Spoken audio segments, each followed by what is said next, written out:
हनुमान महाराज की जय। बाळू मामा की जय।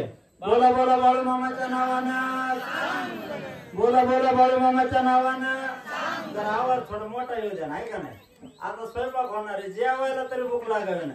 बोला बोला बाळू मामाच्या नावानं। आता काहीतरी जमलं। सुग्रीव बोले संतोषाना, आगाध श्रीराम महिमा मान, अति गुह्य गुप्त ज्ञान, जाणे संपूर्ण हनुमंत। हो, सुग्रीव जे आहेत त्या ठिकाणी अंगदाला हनुमंताचा, अंगदाचा हनुमंताचा संवाद आहे। तर इतकं गोड महाराज, कीर्तनकार महाराज आतापर्यंत होते। आता अशी गत झाली, राजाच्या ठिकाणी प्रधान बसला, आहे का नाही? तर राजा होता आणि प्रधान बसलाय, असं ज्या ज्या मोडक्या तोडक्या शब्दामध्ये आपल्याला जमल त्या त्या शब्दामध्ये सांगण्याचा प्रयत्न करू।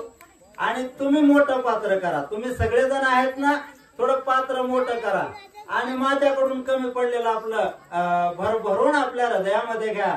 आताच महाराजांनी या ठिकाणी सांगितलं, प्रभूंचं स्मरण, कुठलंही कार्य करायचं, कोणतं बी कार्य करायचंय तर प्रभूंची साथ असणं अगोदर गरज आहे। मग आपण ज्या कार्याला आलोय ना, ज्या कामासाठी आपण आलोय, त्याच्यासाठी सुद्धा आपण इथं जे अगोदर रामायण ऐकताना सगळेजण एक चित्त लावून ऐकलं पाहिजे, प्रभूंना सांगितलं पाहिजे। बघा आपण एवढे भाग्यवान आहेत, लाईट सुद्धा असू द्या, काय भाग्यवान असायचं तर असू द्या, असं इथं आलोच ना आपण, भगवंताला सांगायचं, भगवंता आम्ही बाळू मामाच्या ठिकाणी आलोय, आमचं जे कार्य घेऊन घरापासून इथपर्यंत आलोय ना, त्याच्यासाठी भगवंता तुम्ही साथ करा। तुमची साथ आणि बाळू मामाची साथ ही दोन्ही मिळून जे काय आमचं कार्य आहे, ज्या काही आम्ही कार्याला आलोय ना, ते कार्य आमचं सिद्धीला पाहू द्या।